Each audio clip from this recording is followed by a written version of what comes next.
Le comité de femmes parlementaires de l'Union parlementaire africaine UPA a tenu ce jeudi 20 novembre 2025 une réunion en marge de la 84e session du comité exécutif et de la 47e conférence de présidents de parlement de l'UPA qui se tiennent à Golden Tulip à Kinshasa. Cette réunion axée autour du thème « La gouvernance du numérique au service des droits de la femme » a été une occasion pour les femmes parlementaires de l'UPA de plaider pour le renforcement de capacités numériques de femmes et pour leur accès aux technologies numériques. Cette réunion a été sanctionnée par une importante résolution constituée d'une panoplie des recommandations sur la gouvernance du numérique au service des droits de femmes. Résolution adoptée à l'unanimité par les femmes membres de l'UPA. Elle sera soumise le 21 à la conférence de présidents pour approbation et validation.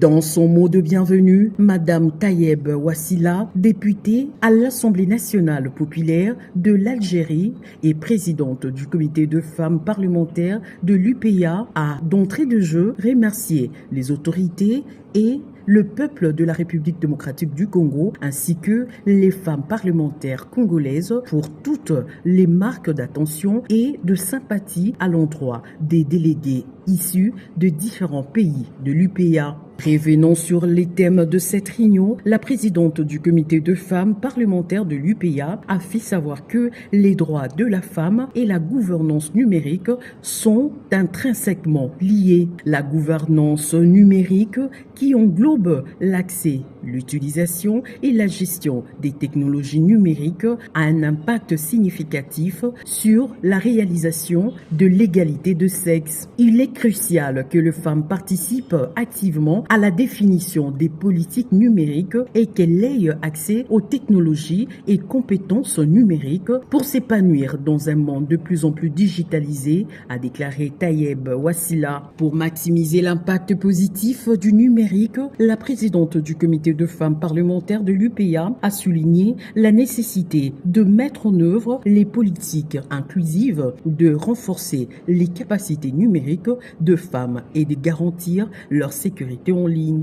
Plusieurs femmes parlementaires de différents pays membres de l'UPA ont pris tour à tour la parole pour démontrer l'importance du numérique qui constitue un levier de promotion de droits de femmes en Afrique. Dans la résolution sanctionnant cette réunion, il a été recommandé, entre autres, de combler les fossés en matière d'accès numérique et des compétences, car dans le pays les moins avancés, seuls 25% ont accès à l'Internet et majoritairement les hommes. Les femmes parlementaires ont recommandé la formation au numérique, notamment un enseignement au numérique dès le plus jeune âge. Elles ont aussi plaidé pour la création des technologies qui répondent aux besoins de femmes et encouragent les femmes et les filles dans le filière et entrée au numérique. À l'issue de l'élection du nouveau bureau, Madame Fouda Arada Izedini du Tchad a été élue par consensus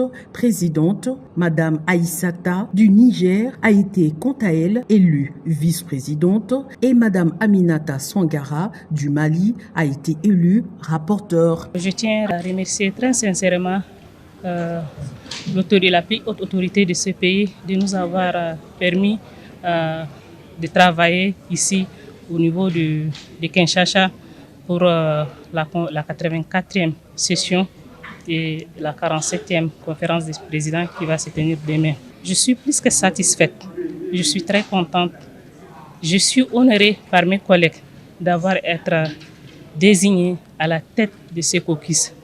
Ce caucus que je rêve de les voir, un caucus de solidarité, d'innovation, surtout comme vous l'avez vu ce matin, nous avons discuté sur le thème du numérique. Le numérique a ses avantages et ses inconvénients. Nous allons tous se réunir, mettre nos efforts pour bénéficier des intérêts du numérique. Parce que sans le numérique, l'Afrique ne va pas avancer. Toutes les femmes parlementaires présentes dans la salle ont reçu chacune un souvenir leur offert par le président des 2 chambres du Parlement de la République démocratique du Congo. Rappelons que la 84e session du comité exécutif de l'UPA a été clôturée mercredi 19 novembre 2025. Cette réunion du comité de femmes parlementaires de l'UPA précède la 47e conférence de présidents de parlement de l'UPA qui s'ouvrira le vendredi 21 novembre.